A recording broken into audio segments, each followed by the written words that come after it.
جو پہلگام کے اندر انسیڈنٹ ہوا، یہ آلموسٹ پاکستان کے بارڈر سے 206 کلومیٹر کا فاصلہ ہے، اور یہ بھی ایریل ڈسٹنس میں آپ کو بتا رہا ہوں۔ اگر آپ اس کو سفر کی فارم میں طے کرنا شروع کریں تو یہ تقریباً 4.25 گھنٹے کا سفر بنتا ہے۔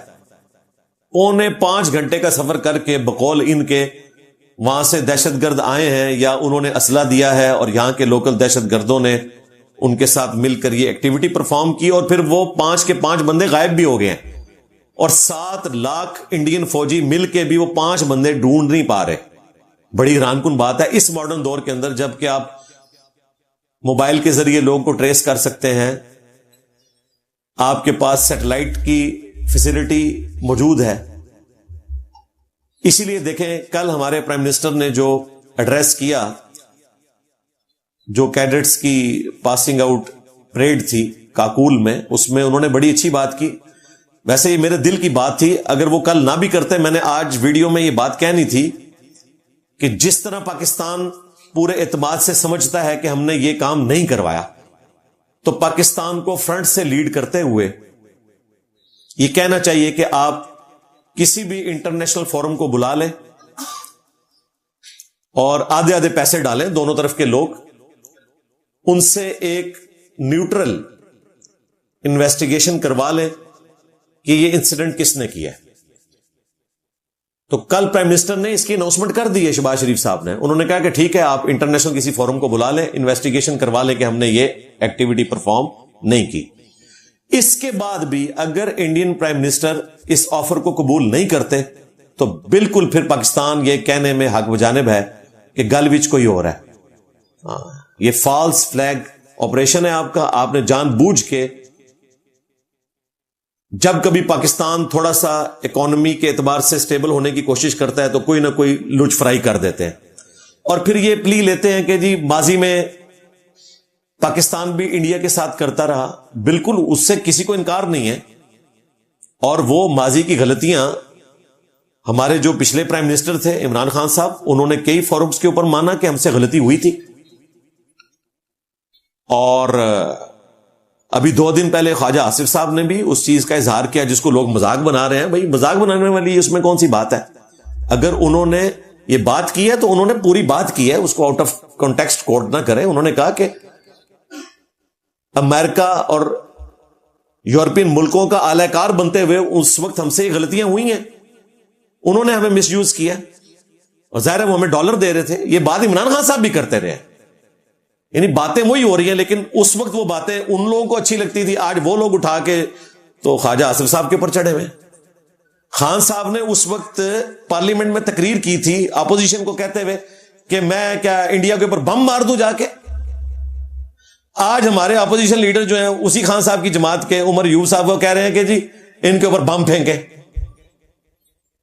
سمجھ نہیں آتی کہ اپنی پالیٹکس کی خاطر یہ ملک کو تختہ مشق بنائے ہوئے ہیں، بجائے یہ کہ جنگی جنون کو ختم کیا جائے یہ بھڑکا رہے ہیں۔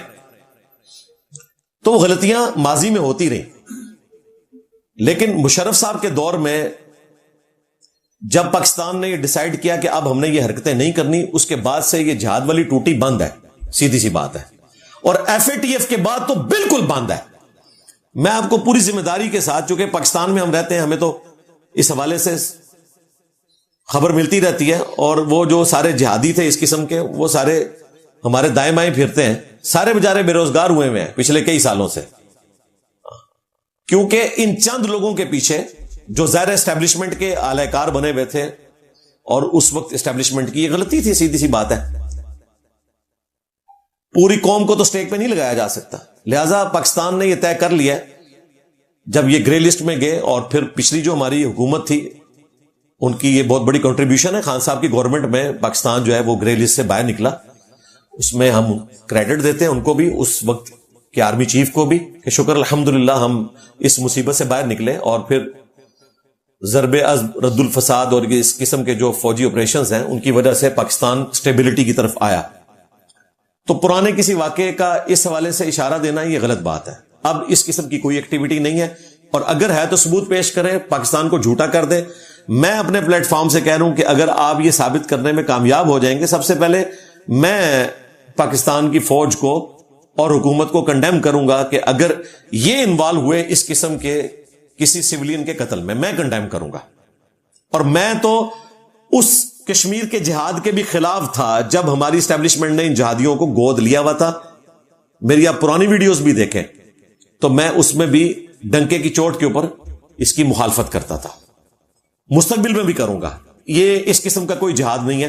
مولانا مودودی رحمہ اللہ نے 1948 میں جب پاکستان نے اپنی فوج کشمیر کے لیے داخل کی تو انہوں نے مخالفت کی تھی. انہوں نے کہا کہ یہ نہیں ہو سکتا کہ ہم اوپر سے UN کی قراردادوں میں بندھے ہوئے ہیں اور ملکوں کی باؤنڈریز ہیں اور ہم گریلا وار کریں. اگر آپ نے وار کرنی ہے تو اعلانیہ جنگ کریں گے اور معاہدے کو توڑیں گے. یہ نہیں ہو سکتا کہ اوپر سے ہماری جنگ نہیں ہے، اندر سے ہم مجاہدین گھسا دیں. تو مودودی صاحب جو کہ اتنے کٹر جہادی تھے، پوری دنیا میں پولیٹیکل سسٹم آف اسلام کے وہ آپ سمجھ لیں اس دور کے بڑے امام ہیں، انہوں نے بھی مخالفت کی تھی. اس وقت محمد علی جناح کی مخالفت کر دی تھی کہ یہ آپ قرآن و سنت کی روشنی میں کام غلط کر رہے ہیں. بالکل انہوں نے صحیح مخالفت کی تھی. سورۃ الانفال میں واضح ہے کہ جب کسی قوم کے ساتھ آپ کا معاہدہ ہے تو آپ ان کے ساتھ اس وقت تک جنگ نہیں کر سکتے جب تک کہ اعلانیہ اس معاہدے کو توڑ نہ دیں. اور اسی کانٹیکسٹ میں ابو داؤد میں اور جامعہ ترمذی میں حدیث موجود ہے، حضرت معاویہ رضی اللہ تعالیٰ عنہ کے دور ملوکیت کے اندر مسلمانوں کی رومن امپائر جو بچی کھچی تھی، جو مسلمانوں کو جزیہ بھی دیتی تھی، ان کے ساتھ ایک پیس ٹریٹی تھی. جب وہ ٹریٹی ایکسپائر ہونے کے قریب ہوئی تو شام کے وقت لا کے فوجیں جو ہیں وہ بٹھا دی حضرت معاویہ نے رضی اللہ تعالیٰ عنہ بارڈر کے اوپر کہ جیسے ہی یہ غروب آفتاب ہوگا ہم ان کے اوپر یک لخت جو ہے حملہ کر دیں گے، کیونکہ وہ ٹریٹی تو ایکسپائر ہو چکا ہے. تو ایک صحابی جو ہیں وہ اپنے گھوڑے کو ایڑی لگا کر فوج کے سامنے مسلمانوں کے کھڑے ہو گئے اور کہا کہ میں تمہیں یہ کام نہیں کرنے دوں گا، کیونکہ نبی علیہ السلام نے اس چیز سے منع فرمایا کہ جس قوم کے ساتھ تمہارا معاہدہ ہے اسے اعلانیہ توڑو گے، پھر انہیں بھی جنگ کی تیاری کرنے کا ٹائم دو گے، پھر ان کے ساتھ جنگ والا معاملہ کرو گے. تو ایک صحابی کے سامنے آنے کی وجہ سے حضرت معاویہ کو اپنا ڈیسیژن واپس لینا پڑا. یہ مسلمان تھے جو جنگی قوانین کا بھی احترام کرتے تھے. ہمارے وہ جو ایک DGASPR تھے، وہ آصف غفور صاحب، وہ کہتے تھے everything is fair in love and war. اب ان بیچاروں کو کیا پتا تھا کہ وہ کل کو خود بھی اس لو اور وار کا حصہ بن جائیں گے، رجیم چینج ہو جائے گی. بالخیر عزت سے اب وہ ریٹائر ہو کے گھر پہنچ چکے ہیں. تو میں نے جب وہ DGISPR تھے، اس کے بعد وہ کور کمانڈر بنے، تو میں نے جب وہ اپنی پوسٹ پہ تھے اس وقت ان کو کہا تھا کہ بھائی صاحب یہ آپ کون سے قرآن و سنت کو بیان کر رہے ہیں؟ اسلام میں تو یہ نہیں ہے کہ محبت اور جنگ میں سب کچھ جائز ہے. اسلام میں تو یہ ہے جو ہم نے آپ کو بتایا. صحیح بخاری میں آتا ہے حضرت ابو جندل رضی اللہ تعالیٰ عنہ بیڑیوں میں جکڑے ہوئے صلح حدیبیہ کے موقع پر وہاں پر پہنچ گئے تھے اپنے باپ سے بھاگ کر. سہیل ابن عمرو بعد میں وہ بھی مسلمان ہو گئے رضی اللہ تعالیٰ عنہ. اس وقت وہ کفار مکہ کی طرف سے ان کے نمائندہ بن کے آئے ہوئے تھے اور نبی الاسلام اور کفار مکہ کے درمیان ٹریٹی جو ہے وہ لکھا جا چکا تھا، صلح حدیبیہ کا معاہدہ. اس میں ایک شرط یہ بھی تھی کہ اگر کوئی مسلمان مکے سے مدینے آئے گا تو اسے واپس کیا جائے گا، اور اگر کوئی مدینے سے مکے واپس آ گیا تو اسے واپس نہیں کیا جائے گا. نبی اسلام نے یہ شرط بھی مان لی. ابھی فائنل اناؤنسمنٹ ہونا باقی تھی، لیکن وہ معاہدہ لکھا جا چکا تھا ایک بند خیمے کے اندر. اسی دوران ابو جندل آ گئے. ان پر ان کا باپ ظلم کرتا تھا، بیڑیوں میں جکڑے ہوئے تھے. سہیل ابن عمرو نے دیکھا کہ میرا بیٹا جو ہے وہ بھاگ کے مسلمانوں کے پاس آ گیا، تو اس نے کہا کہ محمد دیکھیں آپ نے شرط مانی ہوئی ہے. آپ نے فرمایا کہ یہ تو ابھی معاہدہ جسٹ لکھا گیا ہے اور یہ شخص معاہدہ لکھنے سے پہلے وہاں سے بھاگا ہے، یہاں پہ آ گیا، تو اس کو تو چھوڑ دو. اب وہ اس کا بیٹا تھا، اس کے لیے تو ناک کٹنے والا معاملہ تھا سہیل ابن عمرو کے لیے. ان کا نہیں، آپ لکھے ہوئے کے پابند ہیں. نبی الاسلام نے پھر بھی اس معاہدے کو اسی طریقے سے مان لیا. حالانکہ ابو جندل چیختے رہے کہ مجھے دوبارہ ان کے حوالے کر رہے ہو یہ تو میرے اوپر ظلم کریں گے. نبی علیہ السلام نے ان کو تسلی دی کہ صبر کرو, اللہ تمہارے ساتھ ہے, اللہ تعالیٰ کوئی راہ نکالے گا. پھر اللہ تعالیٰ نے راہ نکال دی حضرت ابو بصیر رضی اللہ تعالیٰ عنہ کی شکل میں, اور وہ معاہدہ ان کو پھر خود توڑنا پڑا کہ یہ شرط ہمارے گلے فٹ ہو گئی ہے. لیکن نبی علیہ السلام نے اس وقت اس معاہدے کی پاسداری کی, حالانکہ آپ بینیفٹ آف ڈاؤٹ لے سکتے تھے, لیکن آپ نے کہا کہ نہیں ایسا نہیں. تو اسلام میں محبت اور جنگ میں سب کچھ جائز نہیں ہے, بلکہ رولز کے تحت سارے معاملات چلتے ہیں. ہاں یہ حدیث آئی ہے بخاری مسلم میں کہ جنگ دھوکے کا نام ہے. وہ اس صورت میں جب جنگ ہو رہی ہو اس وقت آپ جھوٹ بھی بول سکتے ہیں, توریہ بھی کر سکتے ہیں جان بچانے کے لیے. حتیٰ کہ سورہ النحل میں آیا کہ اگر جان بچانے کے لیے ایز اے لاسٹ ریزارٹ دل میں ایمان ہو, زبان سے کلمہ کفر بھی بولنا پڑ جائے تو آپ بول سکتے ہیں, آپ کافر نہیں ہوں گے. لیکن وہ میدان جنگ میں ہے. لیکن جو رولز ہیں وہ اپنی جگہ موجود ہیں. یہ اسلام کی تعلیمات ہیں. یہ ایک اچھا موقع تھا کہ میں اپنے نان مسلم بھائیوں کو اور مسلمان بھائیوں کو, کیونکہ یہ ویڈیو تو کافی سارے لوگ دیکھیں گے, میں یہ جہاد کا اور اسلام میں قتال کے جو قوانین ہیں جنگی ان کو بھی ساتھ ساتھ کلیئر کرتا چلا جاؤں, تاکہ اس کو مسلمان اور نان مسلم دونوں مس یوز نہ کر سکے. تو میری جو پرائم منسٹر مودی صاحب سے ریکویسٹ ہے کہ انہیں یہ آفر قبول کرنی چاہیے ہمارے پرائم منسٹر شہباز شریف صاحب کی, کہ وہ کسی نیوٹرل فورم سے اس کی تحقیقات کروا لیں, اور اگر نہیں کروائیں گے تو اس بات کا ثبوت ہے کہ یہ سارا کچھ آپ نے کیا ہے جان بوجھ کے اپنی ڈوبتی ہوئی سیاست کی کشتی کو سہارا دینے کے لیے, اور اس کے علاوہ کچھ نہیں ہے. تختہ مشق جو ہے وہ عوام الناس بنے ہوئے ہیں اس حوالے سے. اور یہ باقاعدہ پہلے بھی ان کا ٹریک ریکارڈ ہے. 2000 میں جب پریزیڈنٹ کلنٹن انڈیا آئے اس وقت انڈیا کی پوری کوشش تھی کہ وہ پاکستان نہ آئے. ویسے بھی پاکستان میں ایک ڈکٹیٹر بیٹھا ہوا تھا مشرف, اور ظاہر ہے کہ علامتی طور پر امریکہ جو ہے وہ ڈکٹیٹرز کو پسند نہیں کرتا. علامتی طور پہ اندر خانے کام ہی وہ ان سے لیتے ہیں.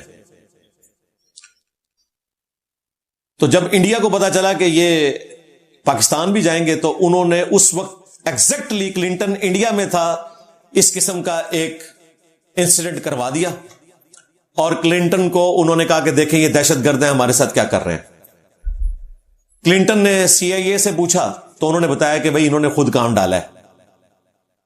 تو وہ پھر پاکستان 5 گھنٹے کے لیے آئے اور انڈیا کی بات انہوں نے نہیں مانی. تو انڈیا کا پہلے بھی ٹریک ریکارڈ ہے, اور یہ بات ہینری کلنٹن نے اپنی کتاب میں چھاپی. اس کا جو ورژن انڈیا میں چھپا اس میں سے وہ پھر انڈینز نے وہ صفحے نکال دیے, لیکن جو اس کا انٹرنیشنل ورژن ہے اس کے اندر یہ ساری تفصیلات اور صحافیوں نے بھی لکھی ہوئی ہیں. ابھی بھی امریکن نائب پریزیڈنٹ اس وقت انڈیا کے دورے پر ہیں, چونکہ ان کی وائف بھی ایک انڈین ہے. تو اس موقع کا فائدہ اٹھاتے ہوئے انہوں نے اس قسم کی کوئی ایکٹیویٹی کرنے کی کوشش کی ہے اپنے اینڈ کے اوپر, یا اگر دہشت گردوں نے کی ہے تو بھی وہ غلط ہے. ہم چلے بینیفٹ آف ڈاؤٹ دیتے ہیں کہ جب تک فیصلہ نہیں ہوتا. باقی جو قرائن بتا رہے ہیں اس میں پاکستان کہیں نظر نہیں آتا. پاکستان تو اس قسم کا رسک لے ہی نہیں سکتا. بڑی مشکل سے FATF کی تلوار سے ہم لوگ نکلے ہیں. اس وقت تو ہمیں یہ سوٹ ہی نہیں کرتا. دوسرا, جنگیں لڑنے کے لیے بڑی اکانومی چاہیے. ہم تو ابھی اپنی اسٹیبلٹی کی طرف جس سفر کا آغاز کیا ہے, کافی ٹائم چاہیے. ہم کیسے یہ اس قسم کا رسک لے سکتے ہیں؟ تو کرائن اس چیز کو سپورٹ نہیں کرتے. باقی بلوچستان میں جو کچھ ہو رہا ہے وہ انڈیا کروا رہا ہے. اس کا ثبوت ہمارے پاس کلبھوشن یادیو کی شکل میں ان کا آفیسر موجود ہے, اس نے ساری کنفیشن کی ہوئی ہے. اور بھی اس کے علاوہ بھی کئی انڈینز کے باقاعدہ بیانات موجود ہیں, ان کے جو ڈیفنس کے لوگ ہیں, جس میں وہ کہہ رہے ہیں کہ آپ بلوچستان میں یہ کچھ کریں تاکہ بلوچستان کو پاکستان سے الگ کیا جائے. اور یہ اپنے ذام میں یہ سمجھ رہے ہیں کہ جو کچھ بنگلہ دیش کے کیس میں 1971 میں ہوا تھا ہم اس ہسٹری کو ریپیٹ کریں. تو میرا خیال ہے یہ اپنی خوابوں کی دنیا میں رہتے ہیں.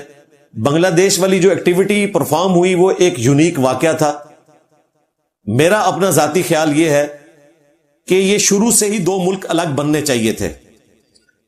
ایک ملک جس کے دو حصے اس طرح کے ہوں کہ بیچ میں آپ کا دشمن ملک انوالو ہو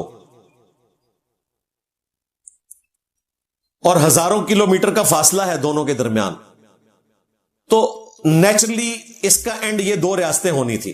کاش یہ ہیپی اینڈنگ ہوتی کہ شروع میں ہی دو ملک بن جاتے بجائے ایسٹ پاکستان اور ویسٹ پاکستان بننے کے. تو یہ تو ہونا تھا. دوسرا، اس وقت ہماری فوج اتنی مضبوط بھی نہیں تھی، نہ ہم اٹامک پاور تھے، لہذا آج ایسا کوئی معاملہ نہیں ہے.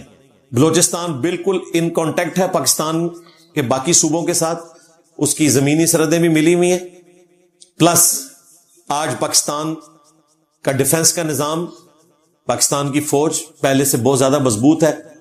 اور یہ جو میں باتیں کر رہا ہوں یہ میری ذاتی باتیں نہیں ہیں، یہ انڈین جرنیل جو ریٹائرڈ ہیں وہ بھی سمجھا رہے ہیں. ایک جرنیل نے تو باقاعدہ کالم لکھا ہے، انہوں نے کہا کہ آپ پاکستان کے ڈیفنس کے نظام کو ہلکا نہ سمجھیں، کوئی آپ سپیریئر نہیں ہے ان سے، وہ آپ کا بڑے اچھے طریقے سے مقابلہ کر سکتے ہیں، لہذا روایتی جنگ کے اندر آپ کو اس حوالے سے کوئی کامیابی حاصل نہیں ہوگی.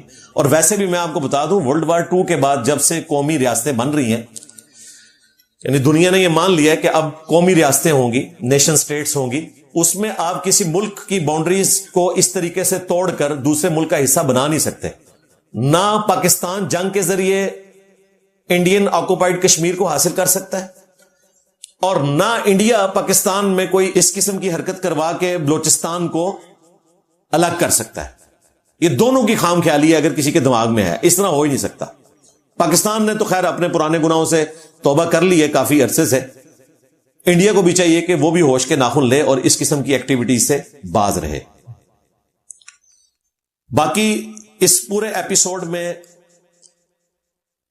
جو پاکستانی میڈیا ہے، پاکستان کی حکومت ہے، پاکستان کی آرمی ہے، انہوں نے بڑے اچھے طریقے سے رسپانس کیا ہے جیسا کہ کرنا چاہیے تھا.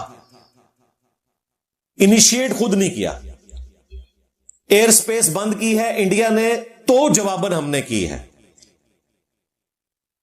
پوری دنیا کو یہ میسج آ رہا ہے کہ کون جنگ کرنا چاہتا ہے، حالانکہ اس کا نقصان انڈیا کو زیادہ ہونا ہے کیونکہ زیادہ تر لوگ تو اس طرف یورپ، امریکہ اور مڈل ایسٹ میں ان کے بھی لوگ جاب کرتے ہیں، تو وہ پاکستان سے اڑ کے ہی ان کی فلائٹس جانی ہے. ان کو ایک مہینے میں آلموسٹ کوئی $500 ملین کا نقصان ہونے والا ہے. پاکستان کی بھی جو فلائٹس ہیں وہ تو اس طرف ہی جانی ہے، مشرق کی طرف تو چند ایک فلائٹس جاتی ہیں، ویسے بھی پی آئی اے کی تو اتنی فلائٹس اڑتی بھی نہیں ہیں. نقصان انڈیا کو ہونا ہے. دوسرا، جو انہوں نے سٹیزن کو 48 گھنٹے کے اندر کہا کہ جی آپ ملک چھوڑ دیں، اس کے اگینسٹ پاکستان نے بھی ڈیسیژن کیا. اسی طریقے سے جو کچھ امبیسی کے لوگوں کے ساتھ ہوا وہاں انڈیا میں، پاکستان نے بھی اس کے رسپانس میں کیا. کہیں پر پاکستان آپ کو انیشیٹ کرتا ہوا نظر نہیں آیا. اور اب یہ جو بڑی ایکٹیویٹی اناؤنس کی ہے مودی نے کہ ہم جو انڈس واٹر ٹریٹی ہے، سنتاس کا جو معاہدہ ہے انڈیا اور پاکستان کے درمیان، جس کو انٹرنیشنل طور پر ریکگنائز کیا گیا ہے، بلکہ دنیا میں کیس اسٹڈی کے طور پر اسے پڑھایا جاتا ہے، اس کا انہوں نے کہا جی ہم اس کو معطل کرتے ہیں. اور پھر ساتھ اس نے ایک گپ مار دی کہ جی ہم ان کا پانی بند کر دیں گے. یہ بھائی کوئی نلکا نہیں ہے جو آپ نے بند کر دینا ہے، نہ کوئی ٹوٹی ہے جس کو آپ نے بند کر دینا ہے. پانی کے اعتبار سے یہ دنیا کے ٹاپ کے 3 بڑے دریاؤں میں دریائے سندھ آتا ہے.